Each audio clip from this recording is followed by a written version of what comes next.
Hello students, आज के व्याख्यान में आप सभी का स्वागत है। मैं doctor Ajanta Gehlot, associate professor MS college Bikaner. Students, आज हम यूनानी नैतिक दर्शन या ग्रीक फिलॉसफी को पढ़ने जा रहे हैं। यूनानी नैतिक दर्शन या ग्रीक फिलॉसफी में हमें सुकरात, प्लेटो, एरिस्टोटल, इन दार्शनिकों के नैतिक विचारों को पढ़ना है।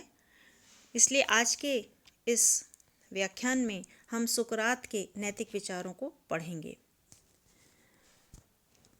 सुकरात वे दार्शनिक हैं जिनके नैतिक विचार पाश्चात्य दर्शन में आने वाले या पाश्चात्य नैतिक विचारों को बहुत हद तक प्रभावित करते हैं। अगर हम ग्रीक फिलॉसफी को देखते हैं तो उसको 3 भागों में बांटा जा सकता है। एक प्री सोक्रेटिक फिलॉसफी अर्थात सुकरात पूर्व का नैतिक दर्शन, जिसमें कि सोफिस्ट, प्रोटोगोरस जो दार्शनिक थे वे आते हैं। दूसरे सुकरात युग, सोक्रेटिक एरा, जिसमें कि सुकरात, प्लेटो, एरिस्टोटल को पढ़ते हैं। और एक पोस्ट सोक्रेटिक एरा। सुकरात से पूर्व के जो दार्शनिक थे, सोफिस्ट, उनका मानना था कि शुभ अशुभ, उचित अनुचित, सत्य असत्य, ये सभी कॉन्सेप्ट, ये सभी संप्रत्यय व्यक्ति सापेक्ष हैं। इसका अर्थ क्या हुआ कि यदि कोई चीज़ अच्छी है या बुरी है, सही है या गलत है, यह व्यक्ति के ऊपर निर्भर करती है। ये सब व्यक्ति विशेष की इच्छाओं या उसकी भावनाओं पर निर्भर करते हैं। और इस संबंध में एक प्रमुख जो सोफिस्ट दार्शनिक हुए हैं, जिनका नाम प्रोटोगोरस है, उनका सुविख्यात सिद्धांत भी है, जिसके अनुसार मनुष्य ही सभी वस्तुओं का मानदंड है, अर्थात man is the measure of all things. जिसके अनुसार किसी व्यक्ति को जो वस्तु जैसी प्रतीत होती है वह उसके लिए वैसी ही है, अर्थात वस्तुओं के सभी गुण वस्तुपरक न होकर वास्तव में वस्तुनिष्ठ, व्यक्तिनिष्ठ होते हैं।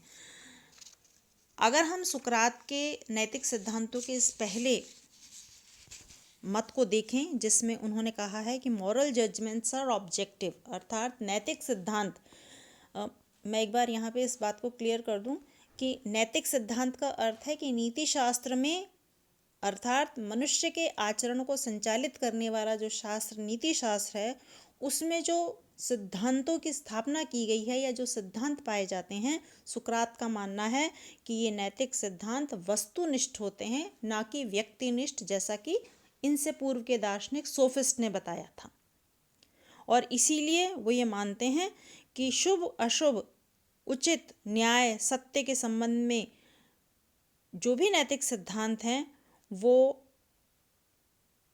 सोफिस्ट के तो व्यक्तिवादी या सापेक्षतावादी सिद्धांत थे, परंतु सुकरात, इन सोफिस्ट के विपरीत सुकरात के जो सिद्धांत हैं, वो कहते हैं कि जो केवल व्यक्ति विशेष की भावनाओं या इच्छाओं पर आश्रित न होकर सभी मनुष्य पर समान रूप से लागू होते हैं।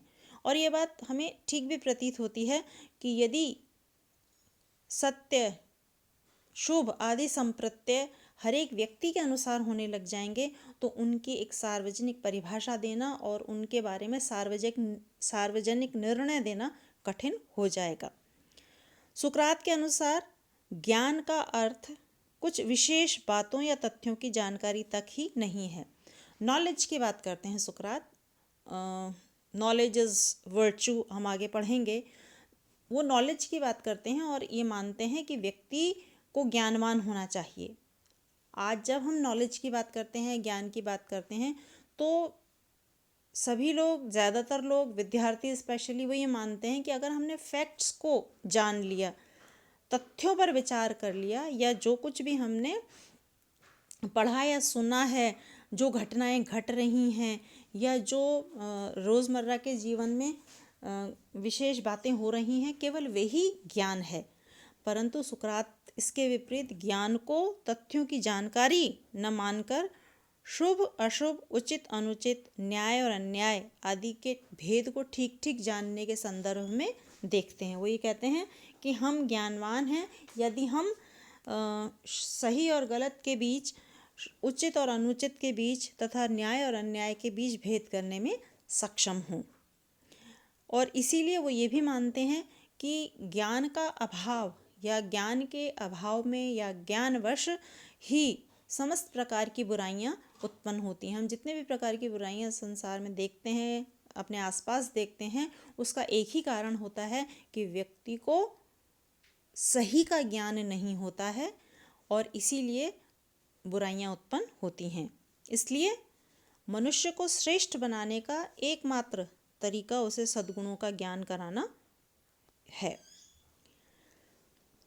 सोफिस्ट दर्शन को व्यवहारिक जीवन में व्यक्तिगत सफलता का साधन मानते थे। दरअसल अगर हम सोफिस्ट को देखें तो ये व्यवहारिक शिक्षक थे और इनका कार्य स्थान विशेषों पर जाकर वहाँ के नियमों के आधार पर वहाँ जो लोग हैं उनको जीवन जीने का तरीका बताना था कि किस प्रकार से वो उस एक विशेष परिस्थिति के अंदर अपने जीवन को सफल कर सकते हैं। इसीलिए ये व्यवहारिक शिक्षक भी कहलाते थे, क्योंकि वो समय विशेष और स्थान विशेष के अनुसार जीवन जीना सिखाते थे। तो ऐसे में उनके द्वारा बताए गए या सिखाए गए जो सिद्धांत होते थे वो व्यक्ति पर आधारित होते थे, यानी उस स्थान के व्यक्तियों के लिए उस किसी भी एक सिद्धांत, नैतिक सिद्धांत की वो व्याख्या उस तरीके से कर दिया करते थे। परंतु अगर हम सुकरात को देखें तो सुकरात, जैसा कि पूर्व में भी कह चुके हैं, कि कोई भी सिद्धांत तभी सफल होता है या कोई भी नैतिक सिद्धांत तभी श्रेष्ठ रूप में प्रयुक्त किया जाएगा या उपयोग में आएगा जबकि वह वस्तुनिष्ठ होगा, सभी के लिए समान रूप से लागू होगा। तो इसीलिए जहाँ सोफिस्ट व्यवहारिक जीवन में व्यक्तिगत सफलता का आधार मानते हैं इन सिद्धांतों को, वहीं सुकरात ये मानते हैं कि दर्शन का उद्देश्य या नैतिक सिद्धांतों का जो उपयोग है वह सत्य की खोज के लिए होता है। सुकरात का मानना है कि ज्ञान ही सद्गुण है, नॉलेज इज वर्च्यू। हमने अभी पहले देखा कि सुकरात के लिए ज्ञान बहुत इम्पॉर्टेंट है, ज्ञान बहुत महत्वपूर्ण है। और ज्ञान क्या है ये भी हमने देखा कि शुभ अशुभ, सत्य असत्य के बीच के भेद को, इसको हम सद्गुण कहेंगे, अच्छे गुण कहेंगे। तो ज्ञान ही सद्गुण है, ऐसा सुकरात का कहना था। और इसीलिए ये कहते हैं कि जो सद्गुण होते हैं, अच्छे गुण जो होते हैं, वे व्यक्ति पर नहीं आश्रित होते हैं बल्कि सभी मनुष्य पर समान रूप से लागू होते हैं। सुकरात का कहना है कि सद्गुणों में एकता होती है। इसका अर्थ क्या हुआ कि सद्गुण का अर्थ ज्ञान के अर्थ के समान व्यापक है। 4 प्रकार के सद्गुणों की चर्चा हम पूरे यूनानी नैतिक दर्शन के अंदर करेंगे। विवेक, साहस, संयम और न्याय, ये सद्गुण ज्ञान के ही रूप होते हैं।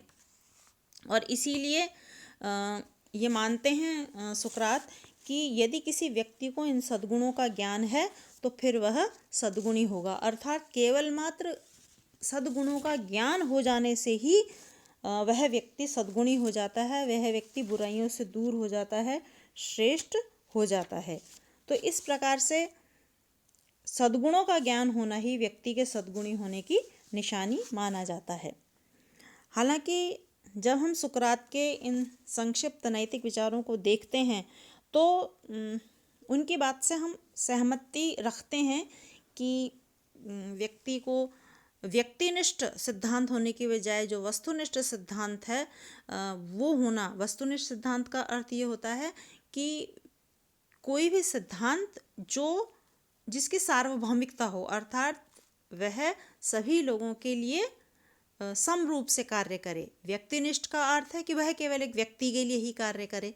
तो अगर हम इसके सिद्धांतों को देखते हैं तो उसमें कुछ कमियां भी हमें देखने को मिलती हैं और ये कमियां जो होती हैं वो इस बात को इंगित करती हैं कि सुकरात के सिद्धांत बहुत प्रचलित होने के बावजूद भी या ये माना जाता है कि सुकरात के जो सिद्धांत हैं वो पाश्चात्य नैतिक दर्शन के सिद्धांतों की आधार भूमि के रूप में देखे जाते हैं, परंतु फिर भी उनके सिद्धांत कहीं ना कहीं किसी न किसी कमी की तरफ इशारा करते हैं। जैसे कि सद्गुण क्या है, इसकी कोई स्पष्ट परिभाषा सुकरात नहीं दे पाते हैं।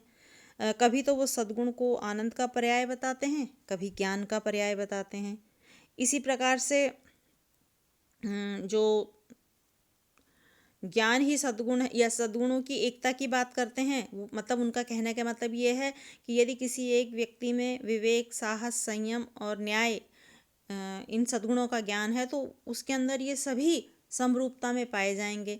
परंतु अगर हम साधारण रूप से देखें या रोज़मर्रा के जीवन में देखें तो एक व्यक्ति विवेक युक्त तो हो सकता है, बुद्धिमान तो हो सकता है, परंतु हो सकता है वह कायर हो, या वो साहसी हो सकता है परंतु उसमें संयम का या न्याय का अभाव हो। तो ये कोई आवश्यक नहीं है कि हम इन सद्गुणों को इस प्रकार से समझा पाएं। इसलिए अगर सुकरात के इन विचारों को देखते हैं तो उनके अंदर कुछ हमें ऐसी बातें देखने को मिलती हैं जिनका समाधान हमें आगे आने वाले जो नैतिक सिद्धांत दार्शनिक हैं या जो प्लेटो, अरस्तु आदि जो दार्शनिक हैं उनके सिद्धांतों में इनका समाधान हमें देखने को मिलेगा। धन्यवाद।